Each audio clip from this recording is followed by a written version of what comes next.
if you're anything like me, this total solar eclipse in Leo was heavy. A lot of emotional stress and purging took place, a lot of rest, a lot of heavy dreaming, and a lot of channeling, which is why you're here. So I took this eclipse time to rest and recharge and really get my bearings, grounding myself so that I could deliver the message as I received it and as it is intended. A lot of spiritual channels came through, and they all seem to follow essentially the same thematic principle of death is not the end. It is only the rebirth. And if you are drawn to the sound of my voice and would like to stay to receive my energy and to hear what the spirit that leads me has to say, what your ancestors and spirit guides have poured into me to deliver to you, by all means stay.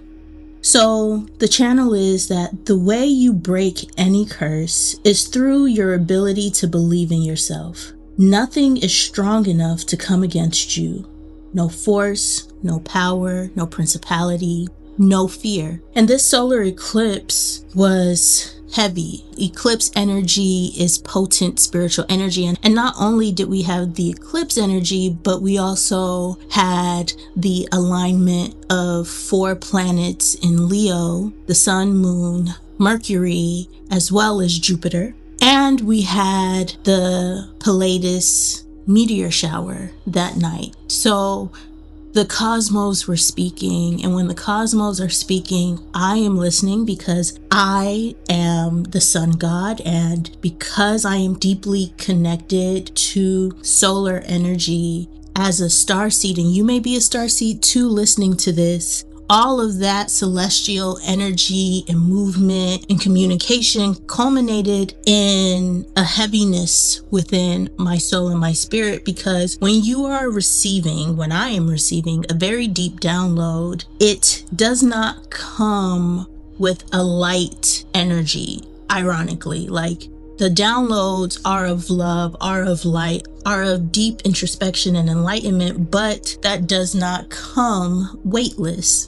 And so in this tiredness, in this fatigue, it feels like you're losing a lot of things. It feels like you are confused. It feels like you don't know where to go. You're at a loss, like a blank slate. Think of a blank canvas where you're having to start over again, where things you never expected or anticipated living through, experiencing, have now become your reality, or you feel triggered and the threat of the worst coming to pass. And the spirit is telling me, they're saying, even though you don't know what's coming, understand that the rest that is still unwritten, that is still unpainted, unmaterialized, is promised to be good.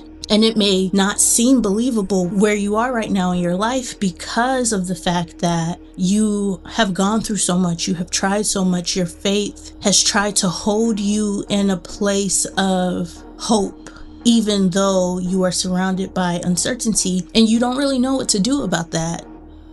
Like, your material world does not match exactly confirmation from my spirit animal.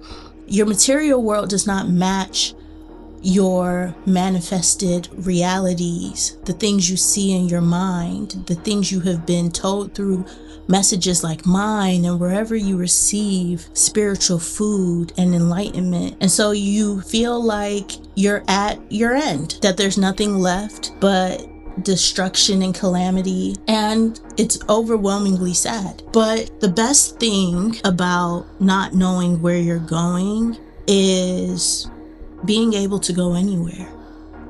It's the scariest thing. Freedom is terrifying, but at least you're free. At least you're not bound to the confines of someone else's expectations and demands for you, even when people are trying to tell you what to do. The spirit is telling me to tell you that you are a lot freer than you think. And so, even without pulling cards, this message is to encourage you to not allow the confusion to lie to you and make you believe that you have nothing to look forward to and that all your work and all your efforts, all your hopes, all your dreams are in vain. They're not. And they're actually very soon to come to pass and be your reality, because the past and the present and the future on a quantum physics level is all happening at the same time. You are already living into your highest timeline and your greatest desires because you desire those things. And of course, we don't always get what we want, confirmation birth, but we always are aligned with what we need, especially if you are searching for answers and you have found me. I'm hoping that even through the scary parts of life, the unknown, the dark nights of your soul, the valleys of the shadow of death, whatever you want to call it, the sun legitimately just came through my north-facing window, and it never does that.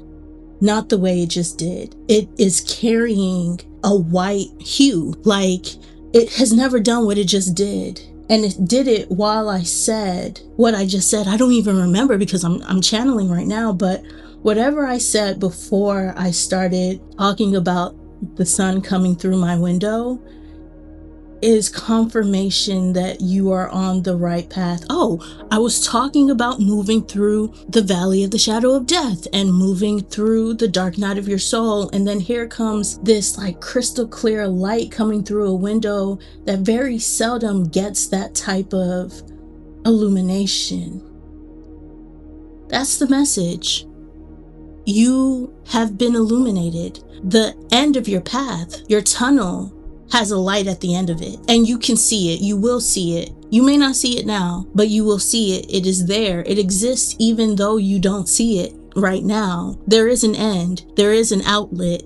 There is a reason why you have moved through this experience of your life, this season, and trust that it's not in vain, and trust that all the reasons why you had to endure and overcome and conquer will be revealed to you, and you are enlightened because of it. You are not alone because of it, because I could not have planned that spiritual synchronicity, which means that the angels are speaking. And I've been seeing a lot of large feathers lately around my neighborhood. And I've lived here long enough to recognize that that is a very uncommon, a very rare synchronicity, to see these large feathers that are not attached to any bird, but they're on the ground along my dog walking path.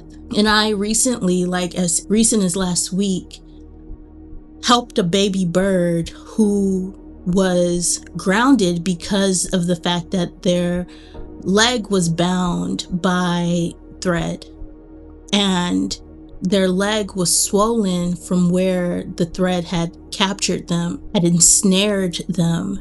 And I just seeing it was devastating, and I just wanted to help the little bird fly again, as its flock was like struggling to figure out how to get it to fly.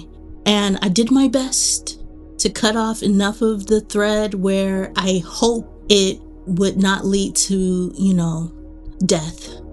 But I did my best because that felt like a moment of connecting the flesh to the spirit to the flesh. I did my best because I understand that birds are messengers of the spirit, but also because of the fact that who wants to see something so innocent and precious die because of something that is not its fault and it cannot help itself out of? And maybe the resonance is that we are like that tiny bird. You feel like that bird, and you feel grounded even though you have wings, and you feel swollen and stuck in place, floundering around even though you have higher places to soar. It feels crass to say this, and yet I'm going to say it boldly. Don't worry. You are blessed.